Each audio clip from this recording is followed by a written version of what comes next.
In this video, we're going to learn how to put a vector into component form, what that means, and how to do it using a method I call the geometric method. This is to supplement another method that we've already talked about using the dot product method to put a vector into component form. So first, let's just review what it means what is component form. It's a way of expressing a vector as the sum of its vector components along the Cartesian unit vectors. So it's basically like writing the vector as an equation instead of drawing it graphically. So here's a picture of a vector. It's the graphical form of the vector, showing it as an arrow where the norm of the vector is the length, and then the way the arrow is pointing is its direction. The component form method instead expresses the vector as an equation. The vector is equal to the sum of its components. And so each of those terms there, that's a vector component of that vector along the x direction, y direction, and z direction. Those are the Cartesian unit vector directions. So for this particular coordinate system that I've shown here, x hat's pointing to the right, y hat is pointing up, and z hat is coming out of the board. Like you know, the Cartesian unit vectors can point in many different ways. They just all have to be mutually perpendicular to each other, and they have to obey the right-hand rule for cross products. So let's also refresh your memory about what a component is. I've used the word vector component, but in order to understand a vector component, you need to understand scalar components. A scalar component describes the projection of a vector in the direction of a particular unit vector. So it's describing the projection of the vector in a particular direction of interest, defined by some unit vector. So in this picture here, vector f, we're looking at its vector component in the m hat direction. So m hat is that blue arrow that's pointing kind of up and to the right, and the dotted line that's going through m hat, that is the m hat direction. And so we are kind of like shining our imaginary flashlight on vector f, and we're watching the shadow that emerges. And so that green arrow that you see there, that's the vector component of f in the direction of m hat. And it's related to scalar components. The scalar component tells you how much the vector points along the direction parallel to that unit vector. So the scalar component, it's a number, and that number gives you information about not only the direction of f relative to m hat, but also how much, the length of the shadow that emerges along the direction of m hat. And you would know from our previous discussion that the scalar component, formally, if you needed to get a number for what that scalar component is, you could take the dot product of this vector with the unit vector that defines that direction of interest. So in this case, we would do vector f dotted with m hat, and we would get a number. And that number is the scalar component. That number gives you information, like I said, about the relative direction between vector f and vector m hat.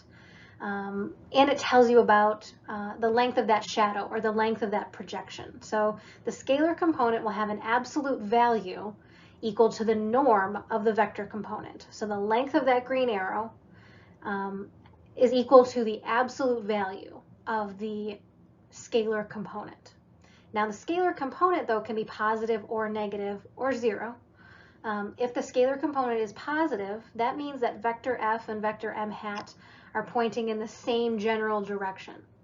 You guys can see here, though, that vector f and m hat are pointing in opposite, not perfectly opposite, but in general opposite directions here. So the scalar component that I would get from dotting this vector f with that vector m hat would definitely be a negative number, because this vector component here is opposing the direction of m hat. So kind of keep that all in mind, because we're in this geometric method, we need to kind of look at the vector, look at its vector components, and think about how they're pointing relative to the Cartesian unit vectors, and we want to figure out their lengths. And if we gather all that information, then we can express this vector in component form. So this top equation there, that's the generic expression for a vector in component form using dot products. But we don't have to use dot products to gather information about these scalar components. But once you know the scalar components, you multiply them by the x hat, y hat, or z hat unit vectors that correspond to that particular scalar component.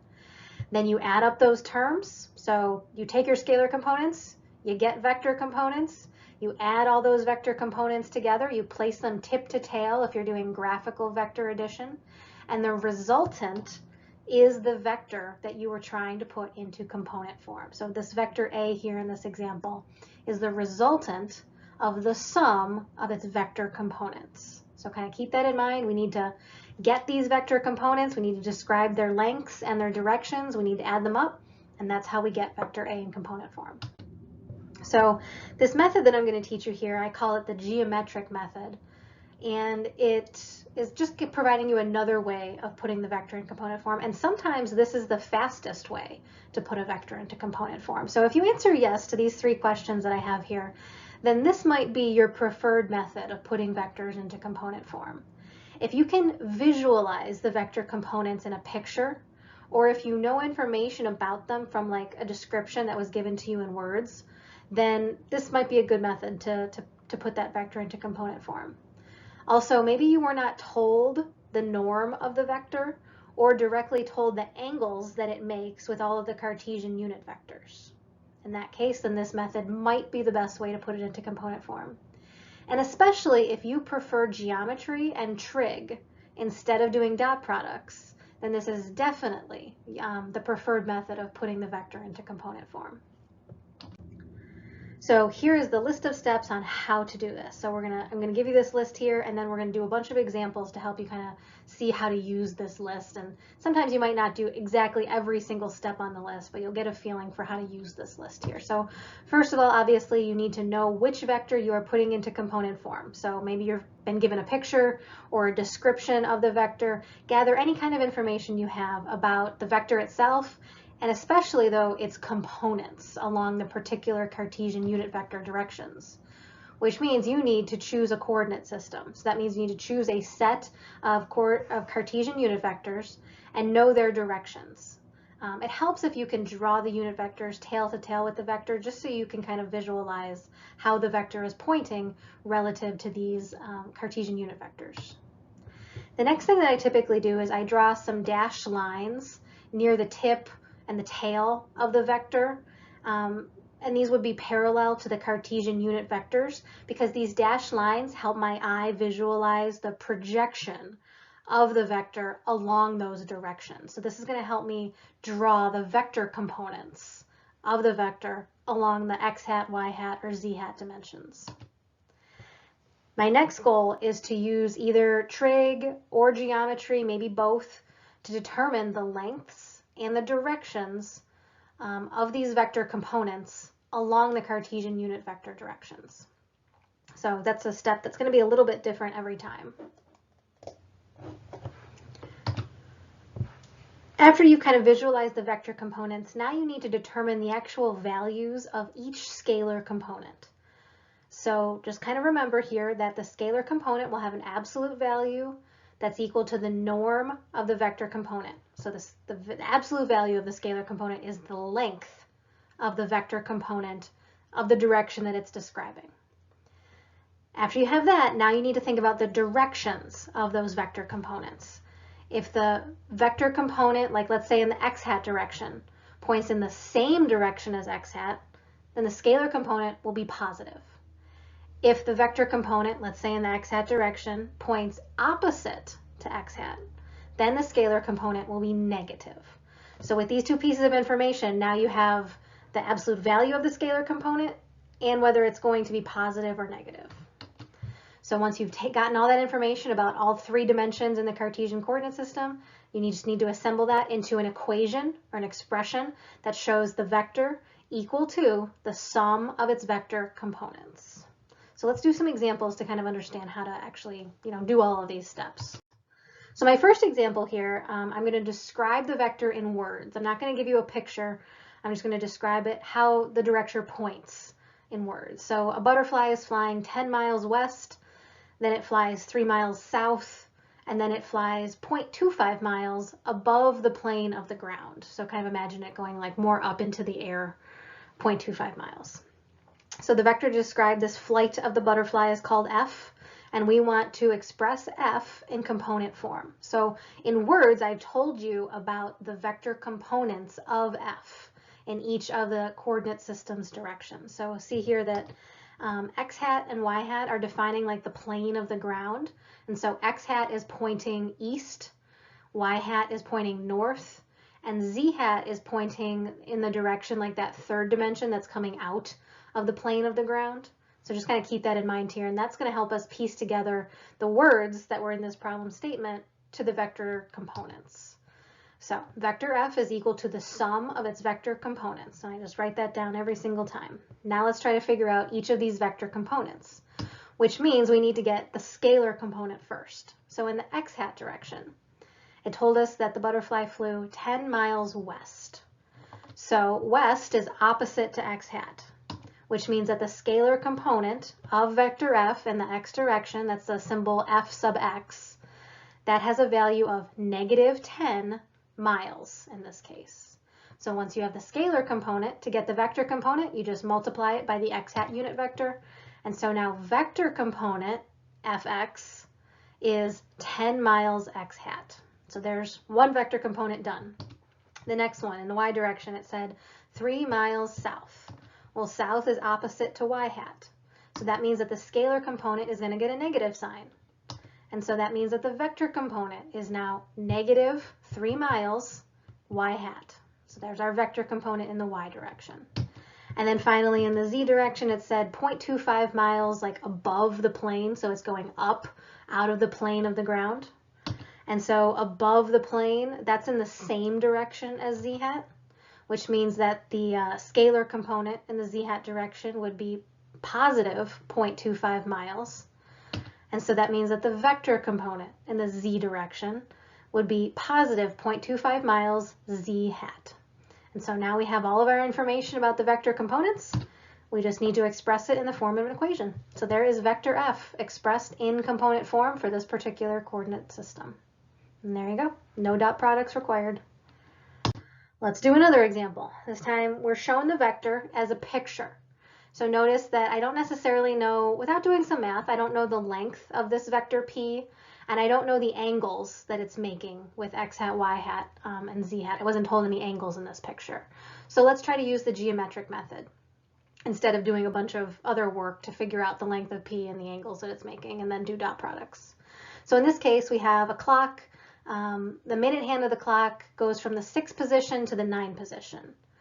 We know that the length of this minute hand is just called L, so it has some length L. So like the pink arrow that you see here in this picture, that's the length of that minute hand. And so it started down here at the 6, and now it is moving over here to the 9. Now a vector to describe this change in position is called vector p. So that's what vector p is. We can see vector p, and now we want to express vector p in component form. In this particular coordinate system, again, x hat's going to the right, y hat's going up, and z hat is coming out of the board. So remember all these things that we've kind of practiced before. Remember that vector p, we want to think about how it points along the directions of the Cartesian unit vectors. We want to try to draw the vector components of p tip to tail, because we're going to add those components together, and p is the resultant.